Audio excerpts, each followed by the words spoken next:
तो महादेव आपके भंडार भर ही रहता है, ये निश्चय।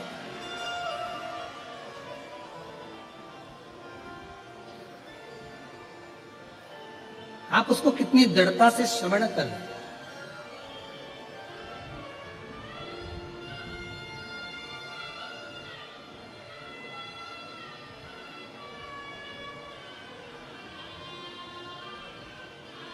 तुलसी बाबा जी ने भगवान शंकर को विश्वास कहा।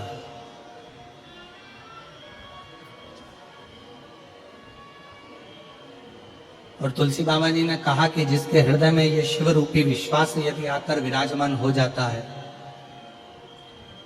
भगवान देवादिदेव महादेव रूपी विश्वास जिसके हृदय में आकर विराजमान हो जाता है, फिर उसको परमात्मा को ढूंढने के लिए नहीं जाना पड़ता। पंडाल की आवाज खोलो उधर।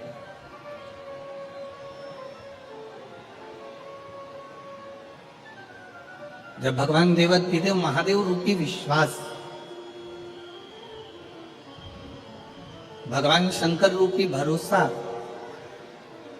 भगवान शिव रूपी विश्वास जब हमारे हृदय में आकर विराजमान हो जाता है, तो फिर मनुष्य को परमात्मा को ढूंढने नहीं जाना पड़ता।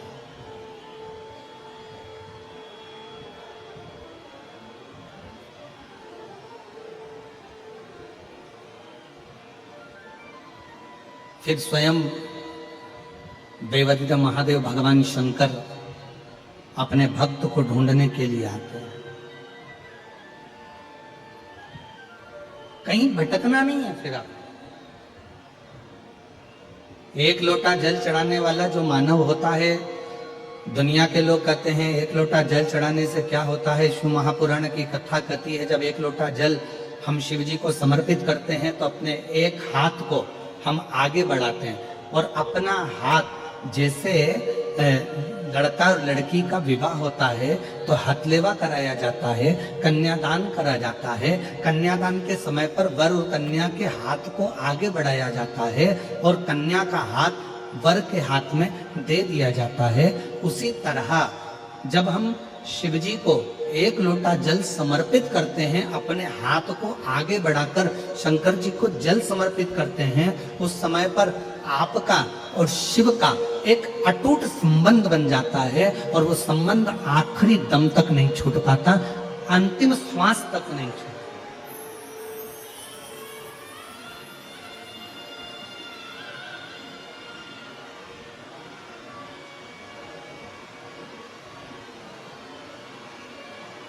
और वो संबंध फिर किसी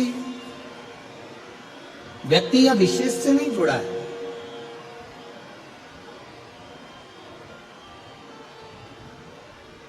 शिव महापुराण की कथा कहती है, जब भगवान शंकर को जल चढ़ाया जाता है, शिव जी को जब अर्चना करी जाती है, शिव जी को जब जल चढ़ाया जाता है, तो वो संबंध केवल एक मनुष्य का नहीं जुड़ा।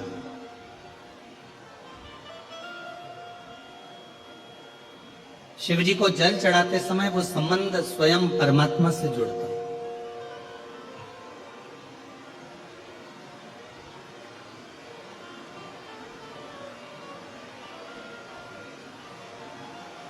कई लोग कहते हैं, गुरुजी क्या नारायण भगवान को भजने वाले को भगवान शंकर को भजना चाहिए? कई लोग कहते हैं भगवान कृष्ण को भजने वाले को क्या भगवान शंकर को भजना चाहिए? कई लोग कहते हैं भगवान शंकर को भजने वाले को क्या नारायण को भजना चाहिए? क्या भगवान कृष्ण को भजना चाहिए? मेरी जीजियों, मेरे जीजाओं, मेरी बेटियों बेटाओं, मेरी माताओं, मेरे भाई, अपनी चित्तवृत्ति में एक बात उतार कर रखिए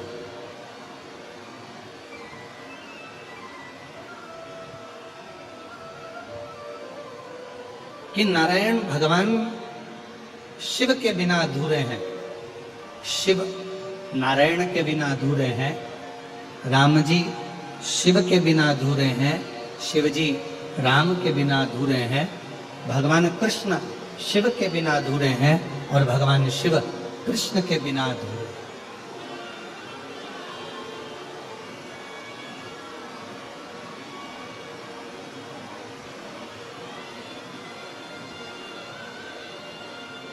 जो शिव को भजने वाला है वो नारायण को अवश्य भजे।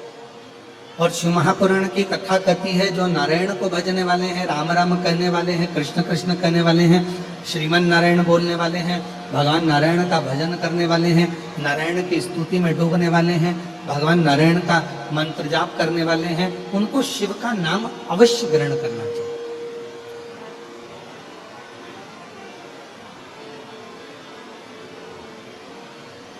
शिव के बिना नारायण सुने हैं और नारायण के बिना शिव सुने।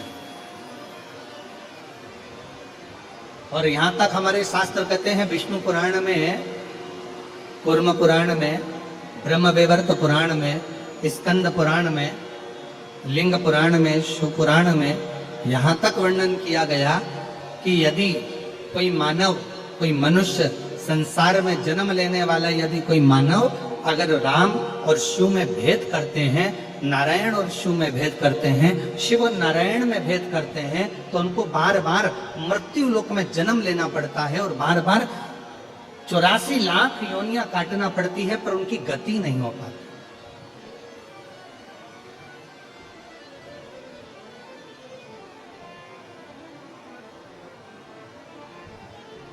शिव और नारायण में कोई भेद नहीं है।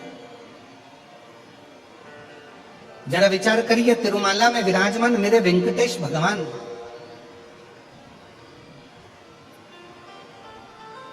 तिरुमाला में विराजमान मेरे श्री नारायण हरि जब इस भूमंडल पर मृत्यु लोक में आए, क्योंकि मेरे भगवान नारायण का तो स्थान स्वर्ग है, वैकुंठ है। ब्रह्मा जी ब्रह्मलोक में हैं, भगवान विष्णु वैकुंठ लोक में हैं और मेरे भगवान शंकर मृत्यु लोक में।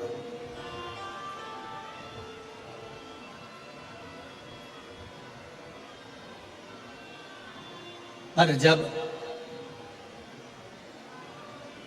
जिस समय पर भगवान नारायण मृत्यु लोक में आए, पृथ्वी पर भ्रमण करते करते पधारे और पृथ्वी पर आने के बाद में भगवान नारायण को लगा कि इस भूमंडल पर मुझे तप करना है, मुझे साधना करना है, कोई स्थान निश्चित किया जाए, ऐसा कोई स्थान बताए जिस स्थान पर बैठकर मैं मंत्र जाप कर सकूं, तप कर सकूं, आराधना कर सकूं, साधना कर सकूं।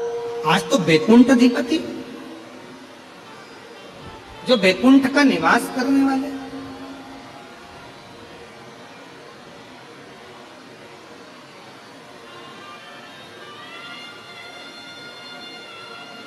स्वयं वैकुंठ में रहने वाले आज वैकुंठ अधिपति इस भूमंडल पर भ्रमण कर रहे हैं।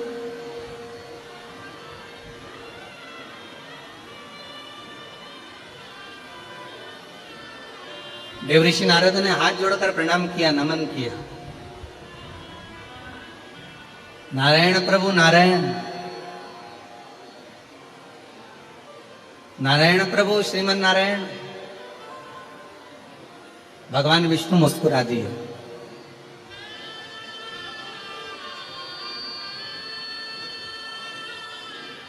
और भगवान विष्णु जैसे मुस्कुराए तो देवऋषि नारद के चेहरे पर भी हंसी आ गई।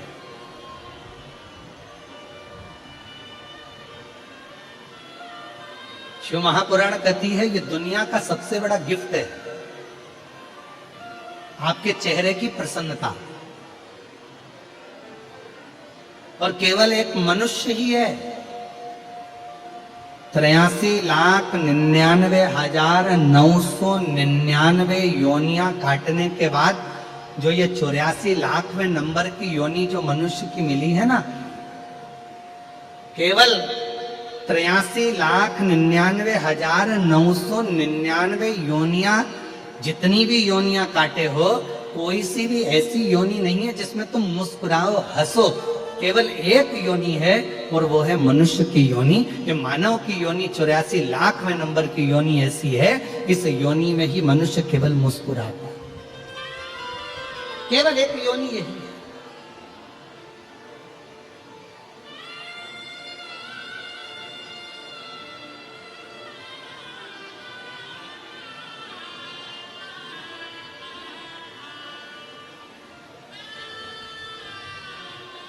ब्रज गोपाल भैया, हम आपकी एक बात कहना चाहेंगे हैदराबाद के इस पवित्र प्रांगण में कथा के।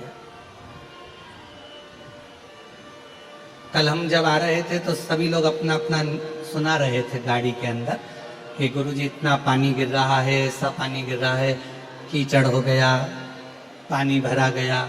फिर नीचे पंडाल में पाट बिछाए गए, लकड़ी के पाटे लगाए गए, फिर पाटे के ऊपर पन्नी बिछाई गई, पॉलीथीन, फिर पन्नी बिछाकर फिर कालीन बिछाया गया, फिर उसको बिछाकर फिर कुर्सियां लगाई गई, सोफे लगाए गए और जो सभी पंडालों में बैठने की व्यवस्था करी गई।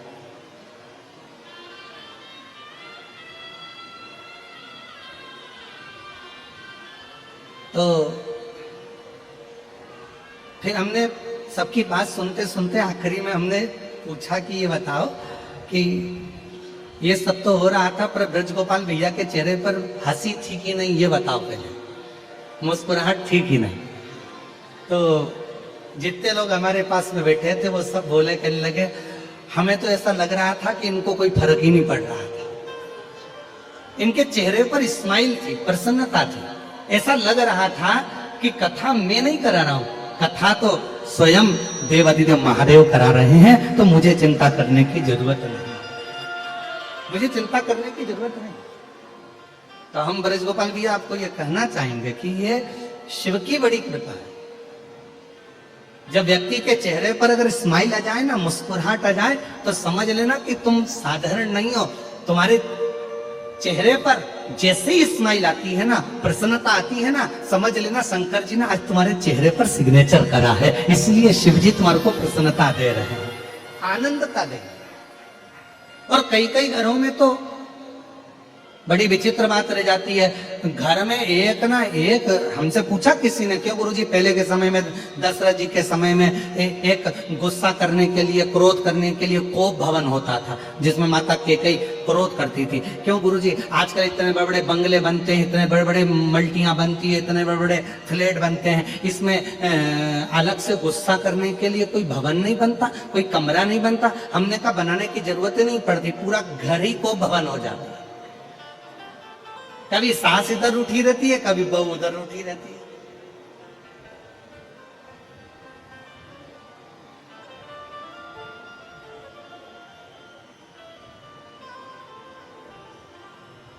और देखा जाए ना तो आज के जमाने में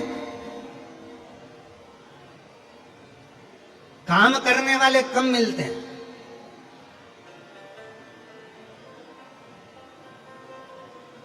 आज के जमाने में फैक्ट्री में काम करने वाले कम मिलेंगे, घर में काम करने वाले कम मिलेंगे, दुकान पर काम करने वाले। तुम्हें सुनाने का कारण क्या है? केवल पार्वती जी को कथा, पार्वती जी केवल मैं तुम्हें कथा सुनाना चाहता हूं।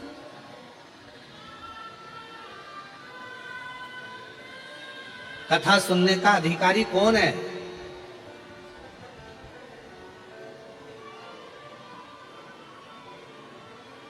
ऐ मेरी हैदराबाद की जीजियों और मेरे हैदराबाद के जीजाओं, शिव महापुराण की कथा किसको सुनने को मिलती है? स्वयं माता पार्वती जी ने शिव जी से पूछा था यह सवाल कि आपकी शिव महापुराण की कथा सुनने का अधिकारी कौन है? तो कहा जिसने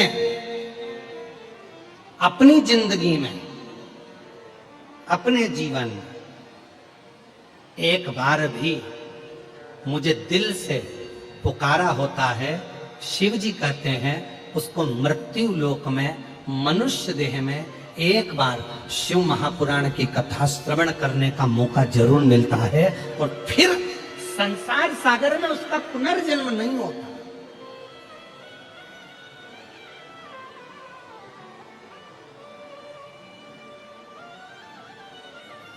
फिर वो भटकता नहीं है।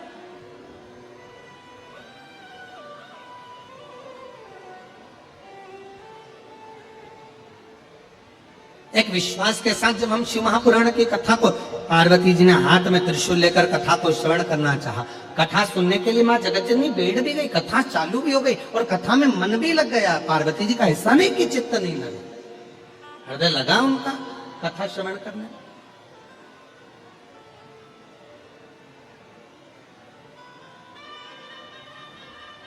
जैसे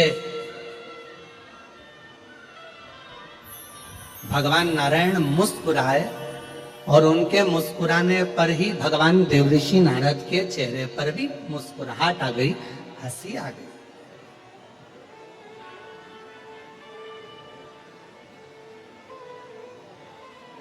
पूछा,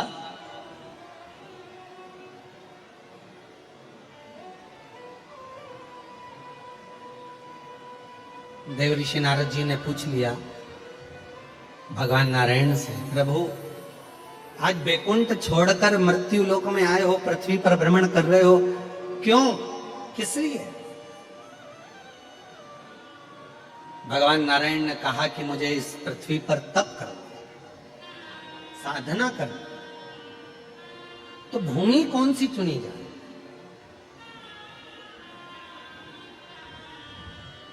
देवऋषि नारद जी ने कहा कि अगर बैकुंठ में कोई तप करे तो भगवान नारायण से पूछा जाए कि हम कहाँ बैठकर तप करें, कोई ब्रह्मलोक में तप करे तो ब्रह्मा जी से पूछा जाए। पर पृथ्वी का देवता, मृत्यु लोक का अगर कोई देव है, ब्रह्मा ब्रह्मलोक के देवता हैं, भगवान विष्णु बैकुंठ के देवता हैं, पर मृत्यु लोक का अगर कोई देव है तो वो देवाधिदेव महादेव है। बोल बम का नारा है, आवाज नहीं आई, जरा दमदारी से बोलो, बोल बम का नारा है, सारी समस्या का हल हार हार। तो बैकुंठ लोक भगवान नारायण का, ब्रह्मलोक ब्रह्मा जी का, पर मृत्यु लोक तो भगवान शिव जी का। अगर मृत्यु लोक पर कहीं तप करना है, मृत्यु लोक पर अगर कहीं तप साधना करना है तो भगवान शंकर जी से पूछना पड़ेगा। तब भगवान नारायण स्वयं शिव जी से कहते हैं कि भगवान भोलेनाथ जी आप बताओ कि मैं मृत्यु लोक में कहां तप करूं? तो कहा एक काम करो, इस तिरुमाला पर बैठकर आप तप करिए और कपिलेश्वर महादेव के रूप में बैठकर मैं आपकी रक्षा करूंगा।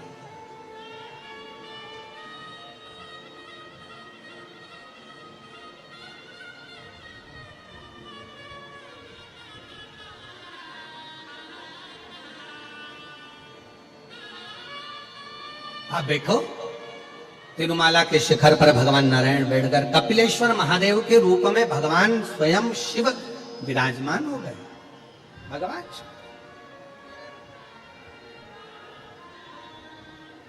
ऐसा कोई भगवान नारायण का तीर्थ बता दो जिस तीर्थ में शिव ना हो। बद्रीनाथ जाएंगे, केदारनाथ जी है। श्रीनाथ जी का दर्शन करने के लिए नाथ द्वारा जाएंगे, एकलिंग जी हैं।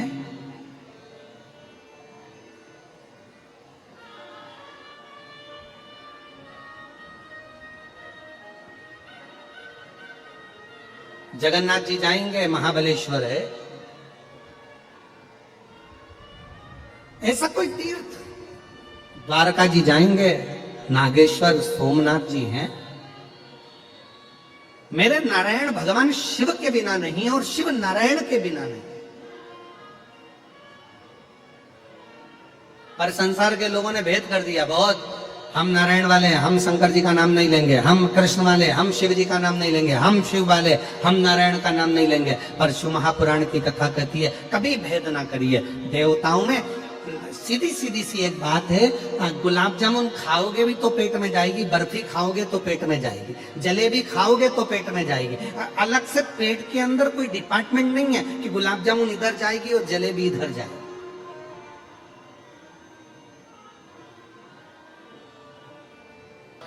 शंकर भगवान विश्वास का प्रतीक है। अगर राम जी की भी आराधना करना है तो शिव रूपी विश्वास का होना जरूरी है। और अगर भगवान कृष्ण की आराधना कर रहे हो तो शिव रूपी विश्वास का होना जरूरी है।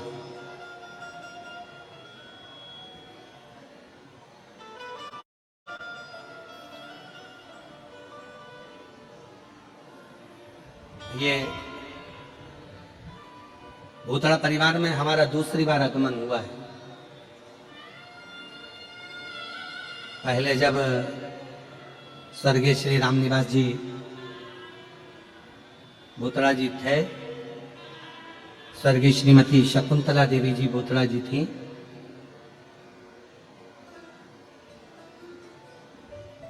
और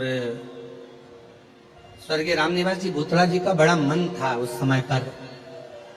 उस समय शरीर में थोड़ा उन्हें कष्ट भी था, रोग ग्रसित था थोड़ा सा, पर उनका बड़ा मन था। तो उन्होंने उस समय पर अपनी धर्मपत्नी श्रीमती शकुंतला देवी जी से कहा कि सियोर वाला महाराज की कथा सुनना है शिवपुर। और श्रीमती शकुंतला देवी जी ने फिर अपने पुत्र से और पुत्र वधू से कहा, बेटियों से कहा, और मैं धन्यता देता हूं ऐसे बेटे बहुओं को, ऐसी बेटियों को, पूरे परिवार को। उन्होंने तुरंत उसी समय पर कह दिया कि कथा हो।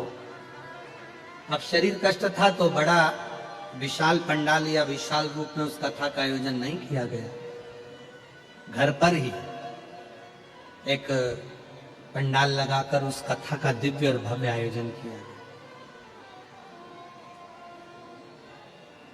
और उस समय पर लग रहा था कि इतनी विशाल शिव महापुराण को गागर में सागर को समाहित किया गया।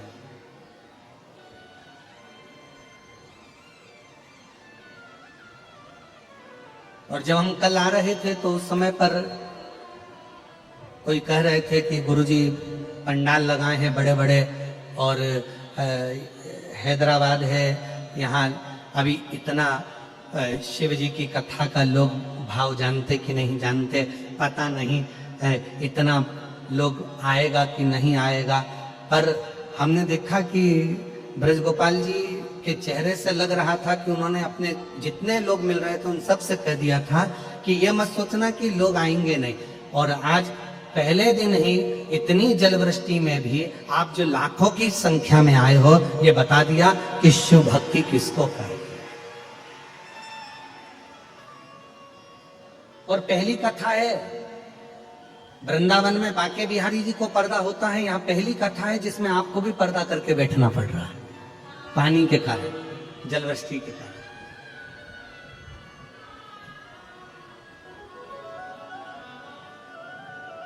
शिव कथा है, आप जितने विश्वास से श्रवण करेंगे, जितने भरोसे से सुनेंगे, क्या देगा मेरा भोले बाबा ये हम नहीं जानते, पर इतना जरूर है कि वो खाली हाथ तो नहीं भेजे। उसका भरोसा जितनी दृढ़ता के साथ में आप उसे ग्रहण करेंगे। एक पत्र आया है, अच्छा है, देखिए।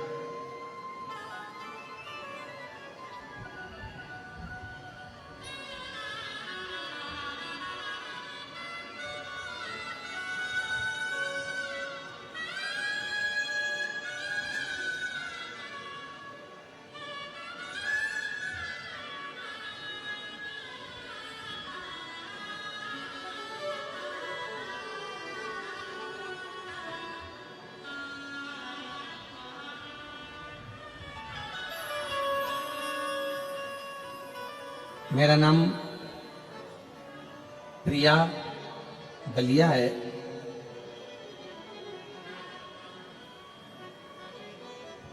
हैदराबाद की ही रहने वाली हैं। कहीं बैठी हो तो हाथ हिला सकती हैं, प्रिया बलिया। कहीं बैठी हो तो हाथ हिला सकती हैं, प्रिया बलिया। और अगर बैठी हो तो एक बेलपत्र लेने के लिए आ सकती हूँ। मैं भोले बाबा का क्या बखान करूं, पत्र एलईडी पर चल रहा है। जितना भरोसे के साथ शिव महापुराण की कथा को श्रवण कर रहे हो, कितना 2 क्षण मात्र देवराज नाम के ब्राह्मण ने केवल 2 क्षण की शिवपुराण की कथा सुनी थी, केवल 2 क्षण। ब्राह्मण कुल में जन्मा था, ब्राह्मण के घर में जन्मा था, पर ब्राह्मण कर्म नहीं कर पाया था देवराज।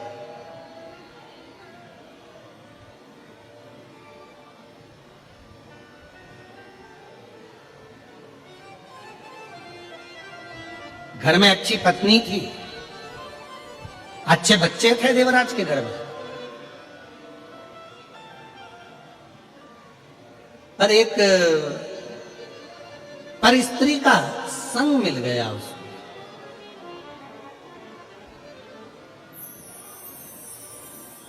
और एक पर स्त्री का संग मिला तो उस स्त्री ने देवराज से कह दिया, रानी के गले में जो हार पड़ा रहता है, रानी के गले में जो हार पड़ा हुआ है वो हार मुझे चाहिए। ये देवराज से उस पर स्त्री ने कह दिया।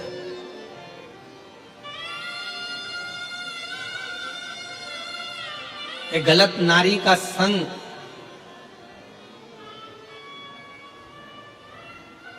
व्यक्ति की जिंदगी तो बर्बाद करता ही करता है, पर साथ में उसके अपनी पत्नी और अपने बच्चों को रोने के लिए भी छोड़ देता है।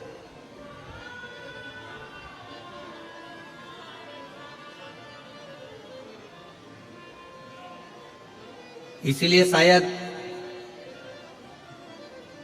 भविष्य पुराण में एक बड़ी सुंदर बात लिखी है कि जानवर पर भरोसा कर लेना,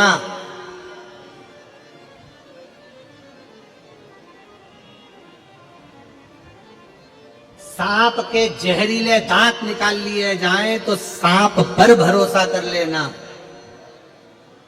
पर भविष्य पुराण कहती है कलयुग जब अपने पूर्ण जोर में आ जाए, जानवर पर भरोसा कर लेना, सांप पर भरोसा कर लेना, कीड़े पर भरोसा कर लेना, पर भविष्य पुराण कहती है जब घोर कलयुग आएगा तब इंसान पर भरोसा करना सबसे कठिन काम हो जाएगा, क्योंकि मनुष्य भरोसे के लायक ही नहीं बचे।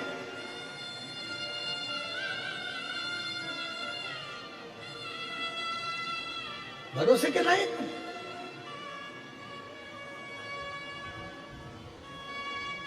हर व्यक्ति ये सोच में बैठा है, बस वो कहते हैं ना महाराज, पतंग जितनी ऊंची ऊंचाई पर उड़ती है ना,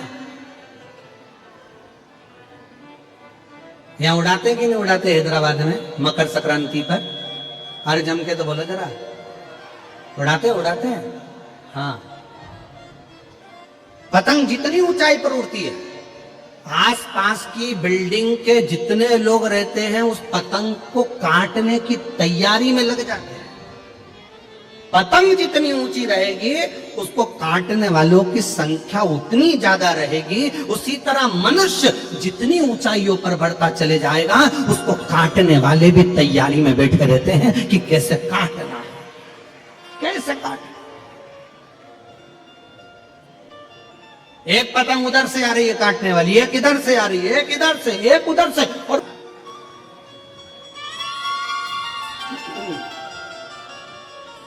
काशी खंड की कथा है, रिटर्न बढ़ो, काशी खंड की। अब तो किसी ने भिलाई में प्रश्न किया कि ऐसा क्यों होता है, तो हमने कहा देखो, जल चढ़ाने वाला जब बाहर से आता है और शिव जी को जल चढ़ाता है ना, तो उसके अंदर एक अटूट विश्वास रहता है कि मेरा भोले बाबा, मेरा शंकर भगवान, मेरा त्रिकालदर्शी, मेरा कैलाशी अविनाशी मेरी झोली को भरेगा। ये निश्चित है। जैसे आप लोग बैठे हो इतनी जलवृष्टि में, पंडालों में भरे हुए बैठे हुए हो, आपके अंदर कई कई माताएं, कई कई भाई लोग तो खड़े हुए, नहीं है जगह, बैठे, कहाँ बैठे, जगह भी नहीं है तो खड़े हैं, बोलो। पर आपके अंदर क्या भरोसा है, क्या विश्वास है कि मैं 5 दिन की शिव महापुराण की कथा जो हमारे शमशाबाद में, हैदराबाद में, इस तेलंगाना की भूमि पर हो रही है, ये मेरा विश्वास कहता है अगर मैं ये कथा श्रवण करूंगी तो मेरा भोले बाबा 5 दिन के बाद 3 महीने के अंदर मेरी झोली भरेगा, तो वो भरेगा ही। फिर उसको कोई नकार नहीं सकता, वो भरेगा, क्योंकि तुम्हारा विश्वास दृढ़ हो गया, तुम्हारा भरोसा पक्का हो गया।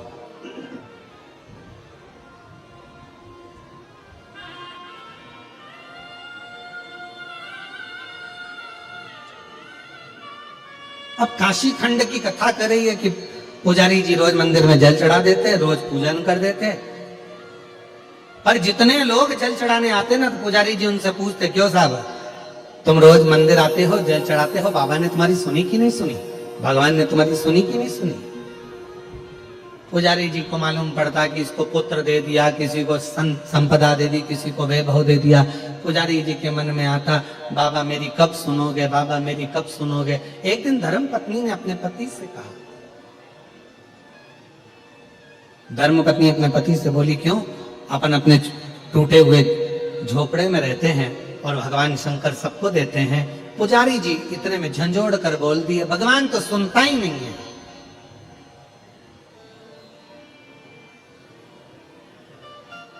हमको तो लगता है कि भगवान पाषाण का है। आज शिव जी प्रसन्नता में वर देने ही वाले थे पुजारी जी को। इतने दिन में पुजारी जी के मुख से दो शब्द गलत निकल गए। पार्वती जी ने कहा, ये इतने भाव से, इतने हृदय से मांग रहा है, इसको देना चाहिए, इसको प्रदान करना चाहिए। शिव जी कहते हैं कि आज मैं देने ही वाला था, पर इसकी जिह्वा से गलत भाव निकल गया। इसने अपने भीतर मुझे पाषाण ही समझ लिया, इसलिए पूर्व का पुण्य भी इसका समाप्त हो गया और अभी का पुण्य भी समाप्त हो गया। मेरी जीजियों, मेरे जीजाओं, मेरी बेटियों, बेटाओं, मेरी माताओं, मेरे भाई, मेरे बुजुर्ग, माता पिता तुल्य आप सब बैठे हैं। शिव महापुराण की कथा कहती है कि शंकर जी को अगर एक लोटा जल आप चढ़ा रहे हैं, शिव जी की भक्ति कर रहे हैं, शिव जी की आराधना कर रहे हैं, शंकर भगवान का पार्थिव पूजन कर रहे हैं, या शिव जी के मंदिर में दर्शन करने जा रहे हैं, या शिव महापुराण की कथा को श्रवण करने के लिए जा रहे हैं, तो पूर्ण भरोसा हो तो शिव आराधना करो। पूर्ण भरोसा।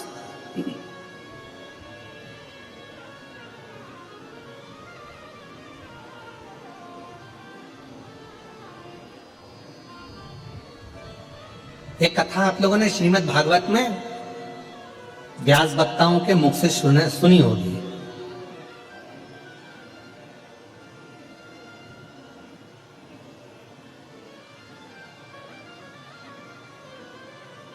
सभी लोगों ने पढ़ी भी होगी, व्हाट्सएप पे आई होगी, या फेसबुक पर, या इंस्टाग्राम पर, या सोशल मीडिया पर उसको पढ़ा भी।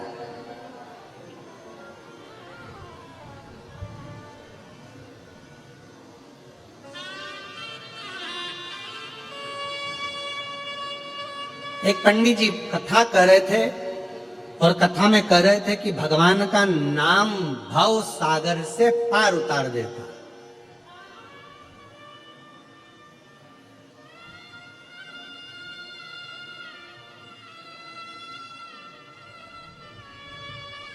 कुछ माताओं ने सुन लिया,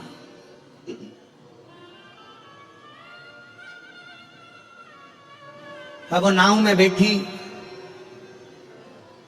और नाव में बैठकर उन्होंने उतराई दी।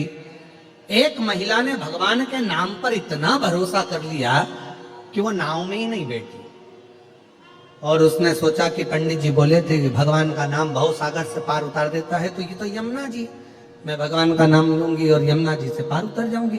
भगवान का नाम लेकर वो यमुना जी में चलते चलते चलते चलते पार उतर गई। अब रोज वो यमुना जी ऐसे ही पार कर देती। एक दिन प्रवचन में महाराज जी प्रवचन देकर जा रहे थे, इतने में वो महिला मिल गई और उस महिला ने महाराज जी से कहा, महाराज जी चलो मेरे साथ चलो। महाराज जी ने नाव वाले को आवाज लगाया। महिला ने कहा, नहीं महाराज जी, आप ही ने तो कहा कि भगवान भवसागर पार कर देता है, नाम ले लो।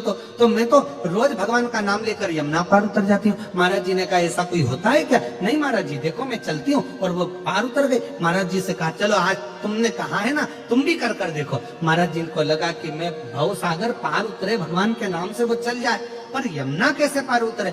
महाराज जी को जिद कर उस महिला ने जैसे ही यमुना जी में पांव रखवाया, महाराज जी तो पानी में डुबक डुबक करने लगे। महाराज जी ने उस महिला से कहा कि मुझे समझ में नहीं आया, तू कैसे पार उतर गई? उस महिला ने कहा, महाराज जी मैंने आपकी वाणी पर विश्वास करा। जब भगवान का नाम लेने वाला भवसागर पार उतर सकता है, तो भगवान का नाम लेने वाला यमुना पार भी उतर सकता है। ये मैंने आपकी वाणी पर विश्वास किया।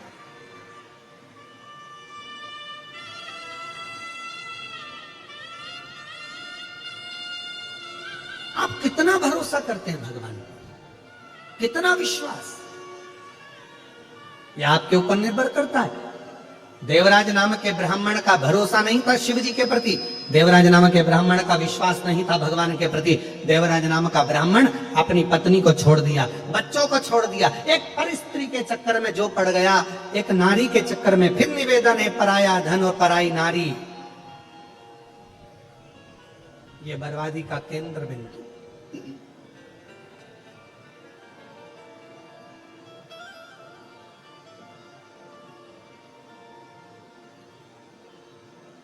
किसी का पड़ा हुआ मोबाइल मिल जाता ना तो थोड़ी देर की खुशी हो जाती है, ओ किसी का पड़ा हुआ मोबाइल मिल गया। किसी का पड़ा हुआ सामान मिल जाता है तो बड़ी खुशी हो जाती है, मैं बताऊं मेरे को तो ये मिल गया, मुझे किसी की अंगूठी मिल गई, मुझे किसी की चेन मिल गई, मुझे किसी का सामान मिल गया। पड़ा हुआ सामान थोड़ी देर मिलता है ना तो थोड़ी प्रसन्नता दे जाता है, पर वो पड़ा हुआ सामान जितनी देर हमारे घर में रहता है ना उतनी देर हमको रुलाने के लिए आतुर कर देता, रुलाने के लिए। शिव कथा कर रही है, भगवान शंकर का चरित्र कर, शिव महापुराण की कथा करे। भगवान भोलेनाथ जी से कहना तो इतना जरूर कहना कि बाबा मुझे देना, मेरे हक का देना, मेरे हिस्से का देना, मेरी मेहनत का देना, मेरी लगनता का देना, मेरे विश्वास का देना। हे भोलेनाथ मुझे दूसरे के हक का, दूसरे के हिस्से का मत देना, देना तो मेरे हिस्से का, और ऐसा देना कि जैसे आज भूतड़ा परिवार शिव महापुराण की कथा करवा रहा है, मैं भी अपनी जिंदगी में एक बार कथा करवा सकूं, ऐसा देना।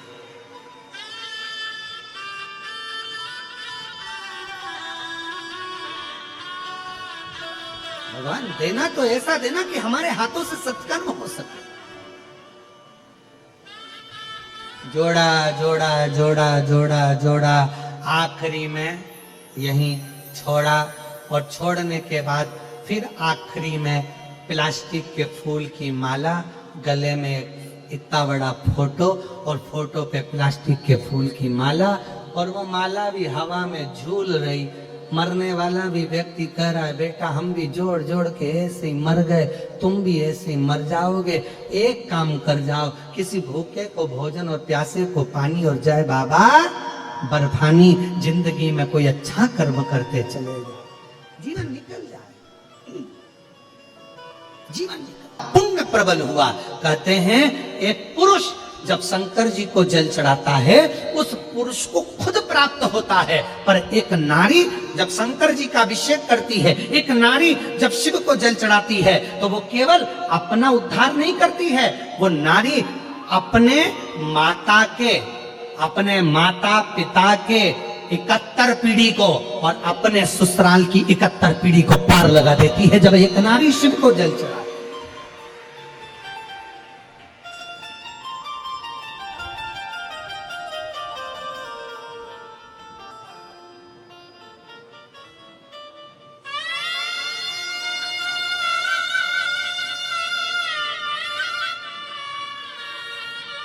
कितना अभी कल सातुड़ी तीज गई है,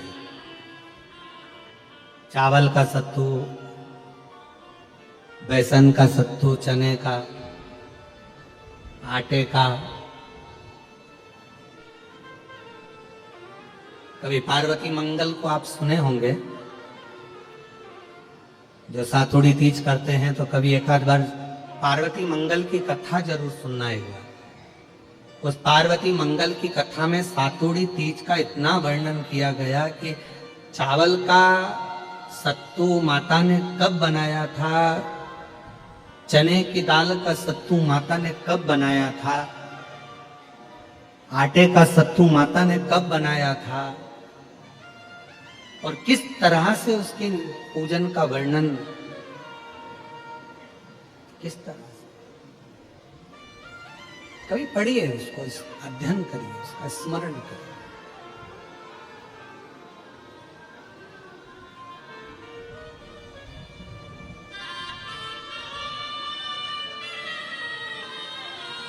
कितना कितना शास्त्रों में हमारे यहाँ माँ पार्वती के पूजन का विधान कहा गया।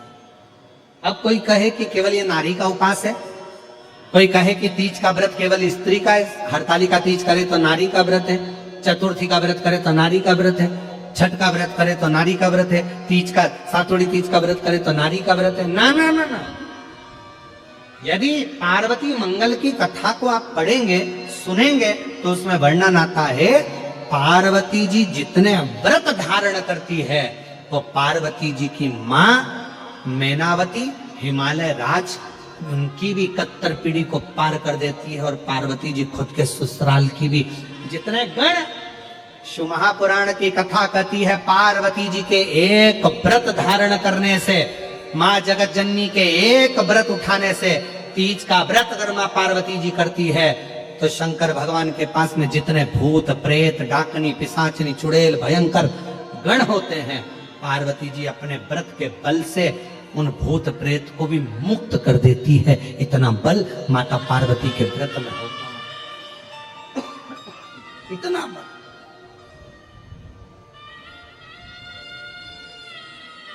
एक व्रत साधना में इतना बल होता है। एक पत्र अच्छा है,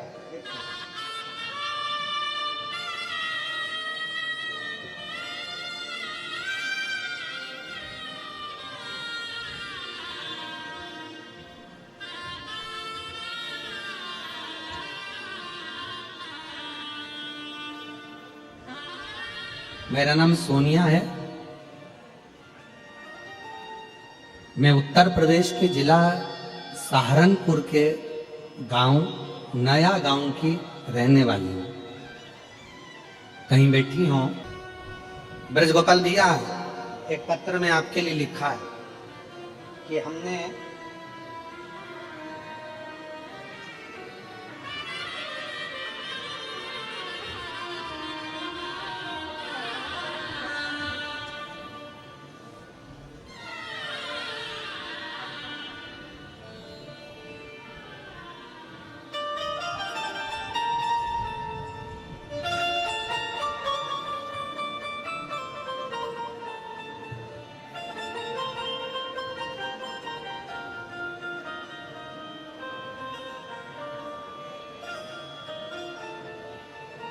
हमने कभी सोचा ही नहीं था। पत्र लिखा है राकेश ऋषिका पाटिल,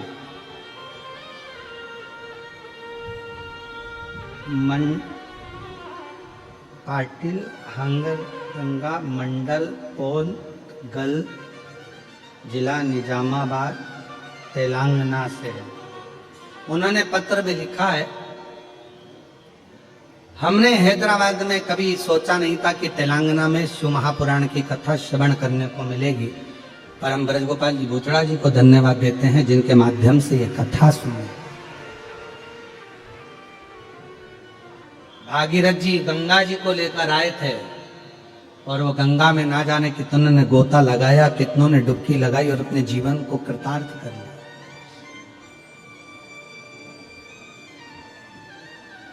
और आपके माता पिता की पुण्याई से ये गंगा शिव महापुराण की आप लेकर आ गए।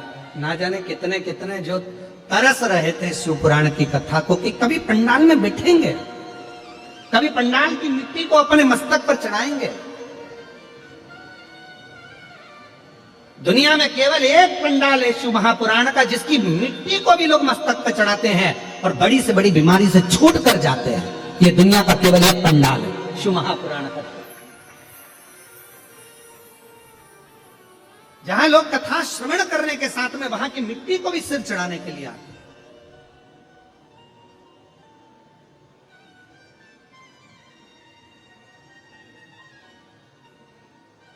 कोई पूर्व का पुण्य फल हमारे आनंदमय भाव में लेकर आ गए। शिव कथा कर रही है देवराज नाम के ब्राह्मण की माता का पूर्व का पुण्य था जो देवराज को मंदिर तक खींच कर ले गए।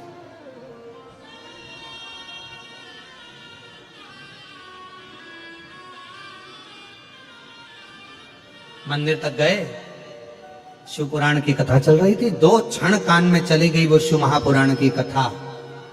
शरीर में ताप पड़ रहा था। देवराज को लगा कि महाराज जी तो कथा में हर हर महादेव चिल्ला रहे, उनको गुस्सा आ गया क्योंकि सिर चढ़ रहा था, बुखार आ रहा था, शरीर में कष्ट था। जब शरीर में रोग होता है, कष्ट होता है, तो भगवान का भजन नहीं सुहाता।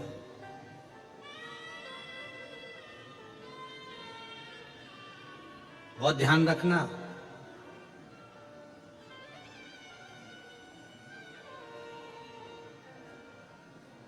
शरीर में रोग होगा तो भोजन छूट जाएगा, मन में रोग होगा तो भजन छूट जाएगा।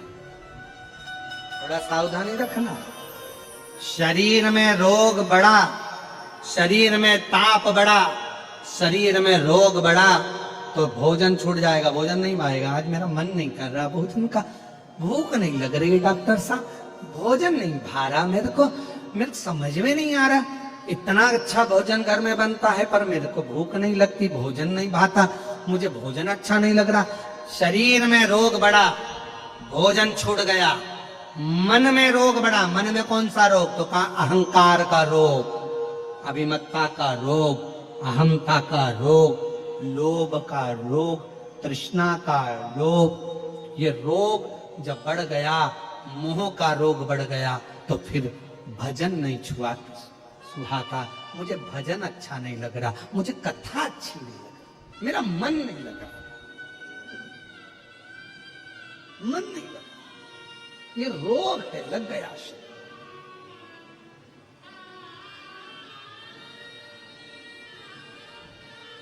सुहा नहीं रहा, अच्छा नहीं लग रहा।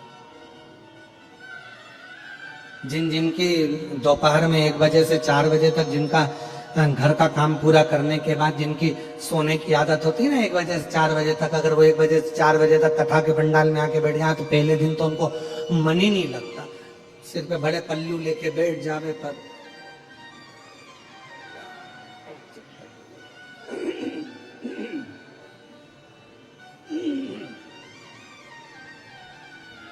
क्योंकि वो 1 बजे से 4 बजे तक उनका सोने का समय, उस समय पे निंद्रा देवी इनके बिल्कुल टाइम पे आ जाती थी। बर्तन वर्तन मांज के रखे, साफ हुआ, घर किचन सब साफ करके बच्चों को स्कूल भेज कर पति गया ऑफिस। इन्होंने थोड़ी देर चलाया मोबाइल और उसके बाद मोबाइल चला के फिर धीरे से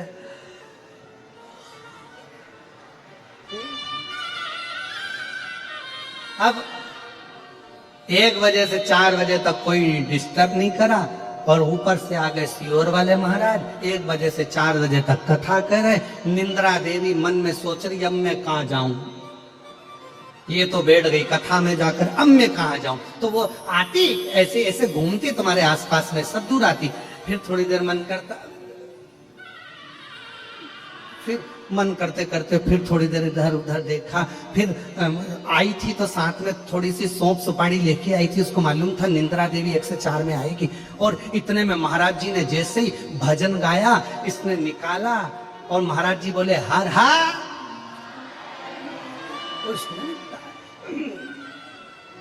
अब इधर बड़ी सुपारी और इधर बड़ी सौंफ और महाराज जी हम तो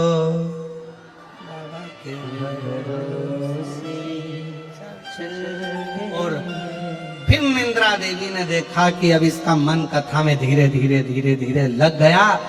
पहला दिन शिव महापुराण का, क्योंकि उसी समय निंद्रा को इधर भगाना है, कथा को अंदर लाना है, तो थोड़ा सा संघर्ष दोनों में चलता है। पहला दिन बड़ी मुश्किल से निकलता है, फिर दूसरे दिन सेटल होता है। 5 इतना पापी है, कभी मंदिर नहीं गया, कितना पापी है, कभी भगवान को नहीं भजा, कितना पाप कर्म करा। उसके बाद भी देवराज प्राणों को जब छोड़ा, उसको लेने के लिए कोई नहीं आया, उसको लेने के लिए स्वयं देव अधिदेव महादेव नंदी लेकर पधारे। स्वयं शिव, स्वयं शंकर भगवान नंदी लेकर आ रहा है स्वयं। अब तो देवराज को भी आश्चर्य हुआ कि शंकर भगवान मुझे नंदी पर बैठा कर ले जा रहे हैं। तो देवराज ने पूछ लिया नंदी से, मैंने ना कोई पुण्य करा, ना भजन करा, ना कीर्तन करा, ना मंत्र जाप करा, ना स्मरण करा, ना कोई दान करा, ना कोई संकीर्तन करा, फिर मैंने पुण्य कौन सा करा कि मैं नंदी पर बैठ कर कैलाश धाम जा रहा हूं। नंदी ने कहा तेरी माता के हाथ का पुण्य था तो तू शिव के मंदिर पहुंचा, तेरी माता का पुण्य था जो तूने शिव महापुराण की कथा 2 क्षण की श्रवण करी, और कथा का पुण्य था जो तू बेलपत्री के वृक्ष के नीचे प्राणों को छोड़ा और तुझे देव अधिदेव महादेव लेने के लिए यहां पर ये पुण्य है। तो एक प्रश्न है किसी बहन जी का, उन्होंने प्रश्न करा है, मेरा नाम शोभा वर्मा है, मैं बेगम बाजार हैदराबाद की रहने वाली हूं। पहले तो मैं भूतड़ा परिवार को बहुत बहुत धन्यवाद देती हूं जिन्होंने हैदराबाद में शिव महापुराण की कथा कराई और हम जैसे शिव भक्तों को सुनने का मौका दिया, मैं धन्यवाद देती हूं। मेरे 2 प्रश्न हैं जिसको मैं लिख रही हूं। पहला प्रश्न है, पशुपति नाथ का व्रत हम मंदिर में करते हैं और वहां पर प्रसाद बहुत सारा एकत्रित हो जाता है, कोई लेकर नहीं जाता, तो उस प्रसाद को क्या हम गरीब बच्चों को दे सकते हैं? तो शिव महापुराण की कथा कहती है शिव जी पे चढ़ा हुआ प्रसाद पशुपतिनाथ व्रत का, आपने जो लिखा कि गरीब बच्चों को, शिव महापुराण की कथा कहती है कि भगवान शंकर का प्रसाद लेने वाला कभी गरीब नहीं होता, इसलिए गरीब शब्द तो निकाल दो। इतना याद रखो कि शिव का प्रसाद आप किसी को भी दे सकते हो, अगर मंदिर में रखा हुआ है कोई नहीं ले रहा तो आप उसको दे सकते हो। दूसरा प्रश्न है, हमारे यहां बेलपत्र का अगर वृक्ष नहीं है और हमको अगर बेलपत्र चढ़ाना है और हम मंदिर रोज जाते हैं, हमें बेलपत्र नहीं मिल पाती, तो हम क्या शिवजी पे मंदिर में चढ़ी हुई बेलपत्र को लाकर अपने घर के शिवलिंग को चढ़ा सकते हैं? शिव महापुराण की कथा हमेशा एक बात कहती है कि शंकर पर चढ़ी हुई बेलपत्र धोकर आप वापिस शिव को चढ़ा सकते हो, आराम से अपने घर में लाकर भी शंकर जी को समर्पित कर सकते। शिव जी में कोई भेद नहीं होता। तुम्हारे घर के अंदर जो शंकर भगवान का शिवलिंग है, मंदिर में जो शिवलिंग है, बाहर जो शिवलिंग है, वो सब एक है। शिवलिंग में कोई भेद नहीं, शंकर में कोई भेद नहीं।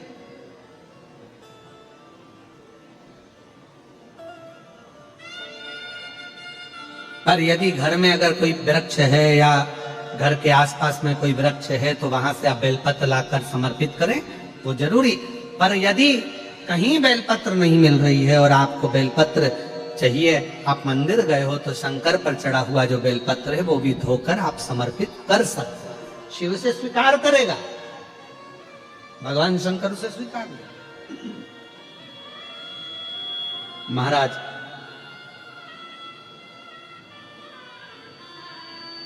ये मेरे 2 प्रश्न हैं, बाबा की कृपा। जिन्होंने ये प्रश्न करे हैं बहुत अच्छा है। शोभा वर्मा बेगम बाजार हैदराबाद की रहने वाली हैं, जहां बैठी हैं उनको साधु का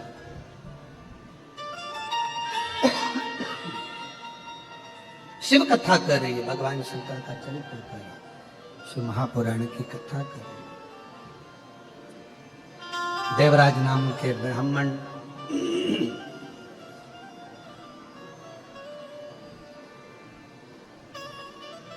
भगवान शिव के धाम चले गए, कैलाश धाम चले गए। अनायास, अचानक शिव मंदिर मिल जाना, अचानक बेलपत्र का वृक्ष मिल जाना, अचानक शिव की कथा श्रवण करने को मिल जाना, साथ में भगवान शंकर का धाम प्राप्त हो।